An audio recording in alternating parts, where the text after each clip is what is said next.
miswat patula na may ginilin.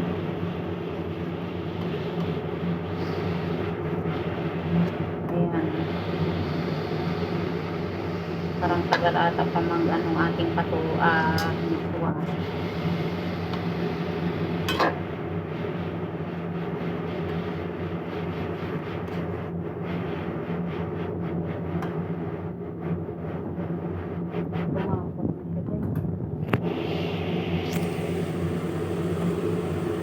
Dagdagan ko muna ng kaunting tubig. Iubusin yan mamaya ng isang pirasong ano lang to. Isang roll lang ng ano pala, ng miswa. Isang roll lang ba?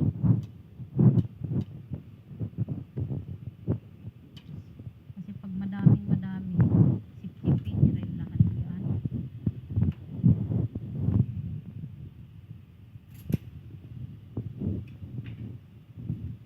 Tingnan nyo guys yung miswa. Luto na ata to. Tikman natin kung luto na nga. Huwag tayong manghuhula.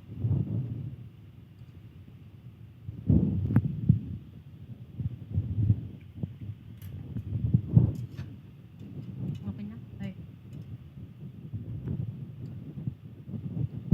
Mainit pala. Napasok pa yung dila ko.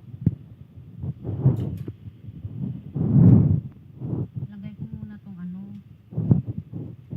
Lagyan ko siya ng napakabi. Aray. Tumatalsik-talsik pa. Yung napakabins natin, aniwa ko lang ng mahina. Wala kasi tayong malunggay eh. Kaya ito na lang muna yung substitute natin. Ini dahon-dahon dyan. Pwede.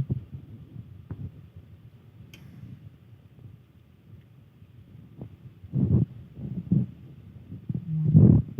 Parang pasok yung dila ko. Wow. Pagtikim ng ano. Miswa. Kaya ang sarap. Lagay na natin yung ating patula. Diba guys? Meron na tayong ulam. May sabaw pa. Okay na yan. Na hindi masyadong malata yung ating ano, patula. Kasi mamaya wala ka nang makitang patula dyan.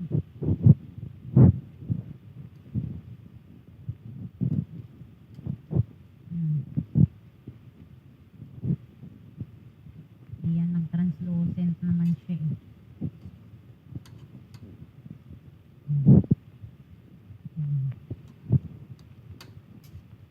Oh, okay na. Kain na tayo ng lunch. Tamang-tama ito kasi may maulan. Since kagabi na naman yung ulan. Kaya magpainit tayo sa sabaw. Ayan. Tama na yan. Diba? Babad lang yan dyan. Mamaya, lutong-luto na rin yung ating. Kakain na tayo guys.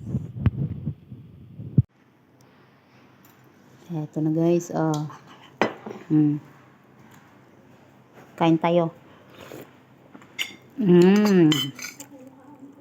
Sarap.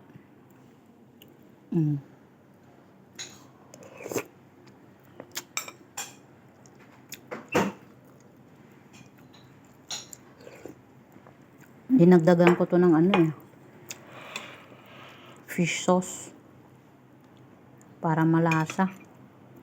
Pero parang medyo dagdag lasa pa pala yung ating miswa kasi hindi ko nga siya siniperate ang paglaga.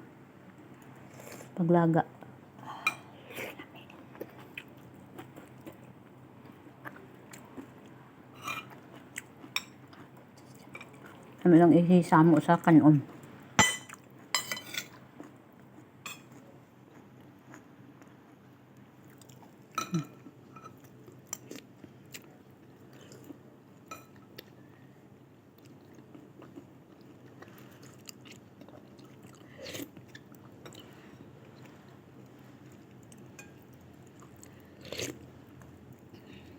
Oh, tingnan mo yung patola kasi hindi siya masyado na overcook. Hindi siya ganun kaliit. Kinkilaw na nga lang to eh. Yung patola eh, kinakain din hilaw.